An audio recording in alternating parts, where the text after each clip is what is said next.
16 tahun ya menjabat kepala sekolah, pasti banyak sekali Bapak itu dalam pengambilan keputusan akan dibenturkan atau terbentur dengan beberapa dilema dalam pengambilan keputusan ya Bapak, mungkin dalam antara dilema rujukan moral dan dilema etika. Mungkin dari sini Bapak mungkin bisa menceritakan salah satu kasus atau yang pernah Bapak alami ketika Bapak bertentangan dengan pengambilan kebijakan gitu Bapak. Jadi begini ya, dalam kita mendidik anak itu kan pada prinsipnya kita itu membiasakan anak untuk berbuat baik. Nah kadang-kadang kita ada dilema, kita mau mendisiplinkan anak, kita mau mendidik etika dan moral anak, tapi kadang-kadang kita dilema, mungkin ini orang tuanya nggak terima, ini mungkin anak menjadi malu. Nah, maka dalam mengambil keputusan itu, ya kalau memang itu untuk kebaikan anak dan itu untuk pendidikan anak, ya seberat apapun, sepahit apapun, kita tetap mengatakan yang benar itu ya seperti ini, yang salah seperti ini. Tetapi hanya caranya yang kita rubah. Mungkin kita tidak menyalahkan, tapi mungkin dengan contoh-contoh nasihat-nasihat sehingga anak itu nanti memahami maksud dari tujuan kita. Nah kemudian dilemanya apabila orang tuanya nanti nggak terima, ya orang tua kita kasih tahu sekalian bahwa memang kenakalan ini disebabkan oleh orang tua, sekolah nggak tegas. Anak melanggar itu dianggap biasa, anak itu melanggar itu dianggap nggak tahu, sehingga anak itu menjadi kebiasaan melanggar etika itu, kan seperti itulah caranya yang kita sampaikan. Jadi memang mengalami tentangan nih Pak, ya. Tentangan antara aturan dan dilema atau nilai kebajikan dari pendidikan ya. Intinya keputusan itu nanti akan ke dalam keberpihakan kepada anak ya Pak. Ya.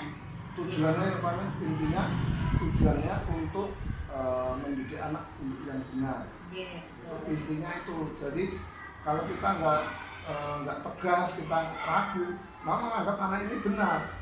Nah, kalau anak itu mau benar, maka kesalahan akan terulang-ulang. Ketika Bapak mengalami atau mempunyai kasus tentang anak, nah ini bisa dicontohkan satu kasus saja Bapak, misalkan kasus anak apa gitu misalkan. Oh ya, jadi ada kasus bahwa anak itu memang maaf ya hiperaktif. Nah, hiperaktif itu kan anak terbiasa nyalain temannya, melanggar, tidak tertib. Nah, kita harus tegas, anak harus kalau perlu ya didopong, perlu ya dipegang, perlu ya dinasihati dengan nada yang tinggi. Ya itu tahu kalau itu salah. Nah biasanya kalau orang tua tidak terima, kalau orang tua tidak memahami, orang tua dipahamkan memang putra bapak ibu itu punya masalah di motoriknya.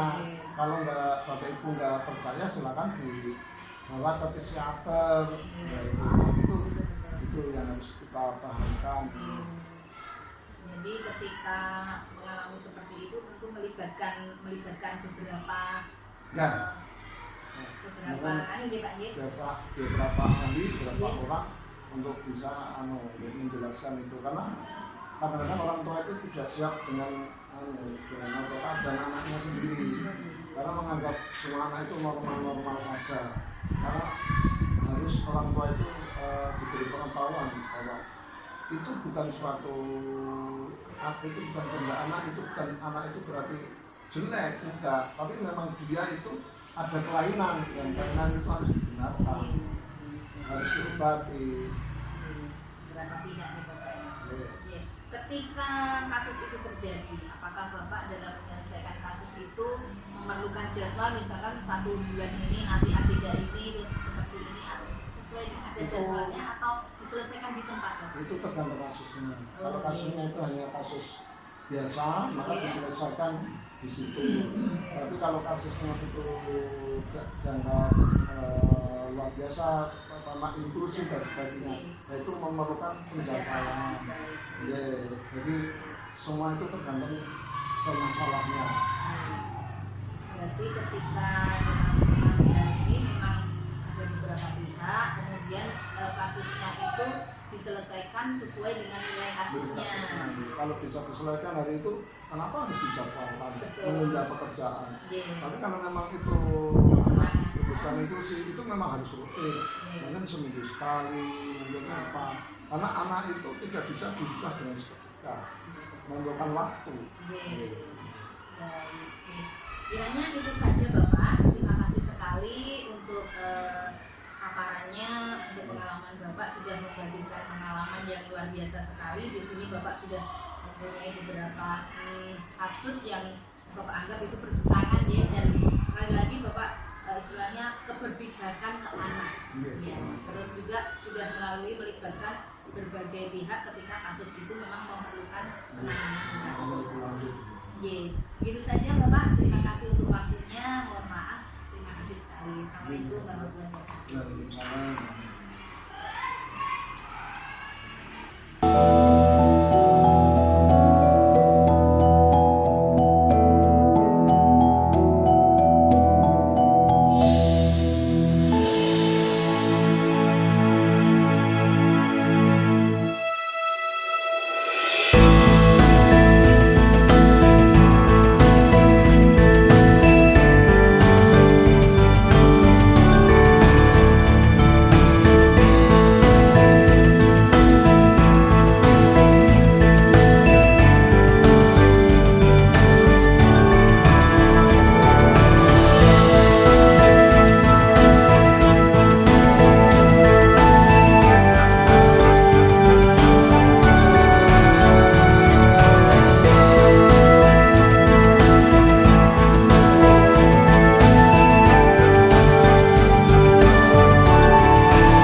Assalamualaikum Ibu.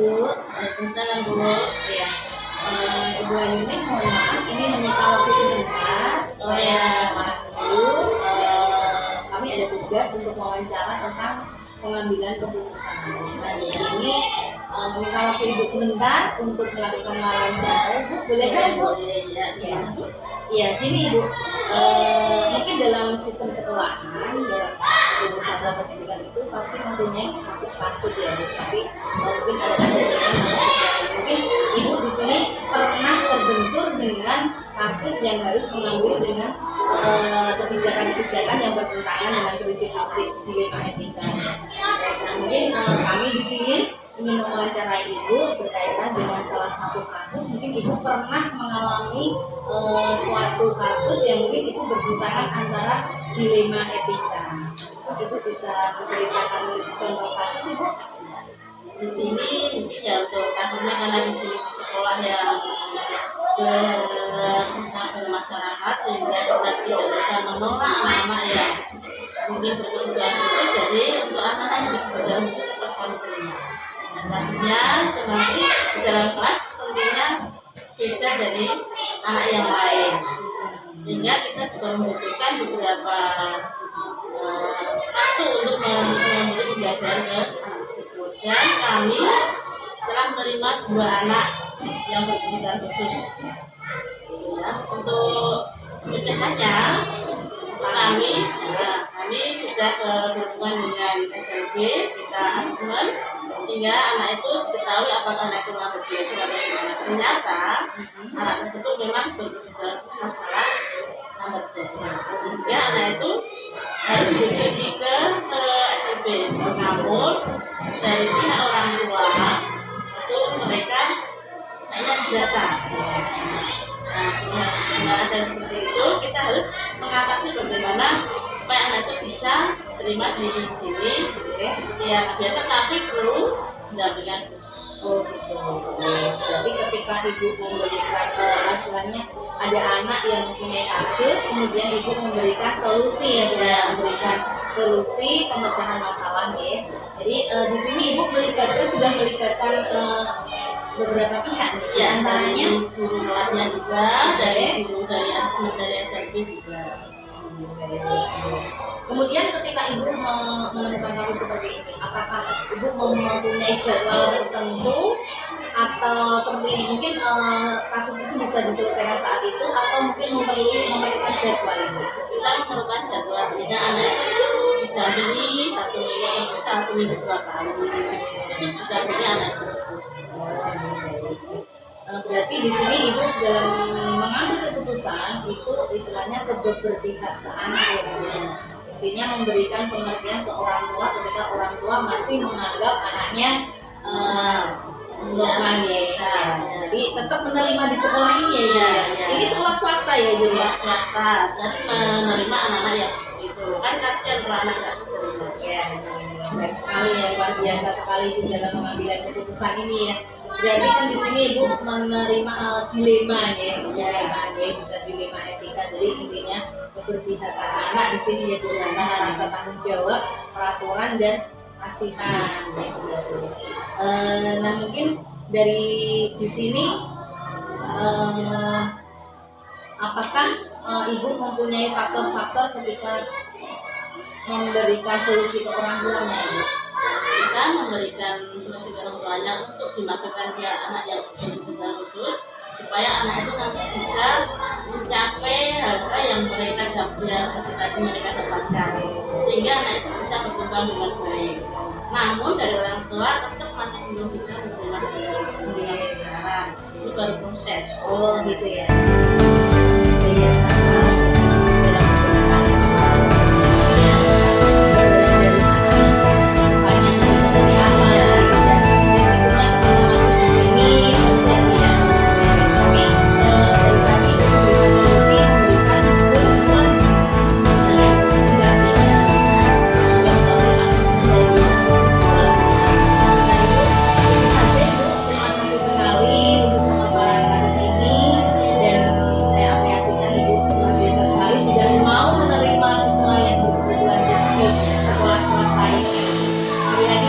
dalam terima kasih Ibu. Terima kasih juga. Semoga bisa bermanfaat. Terima kasih ya Ibu.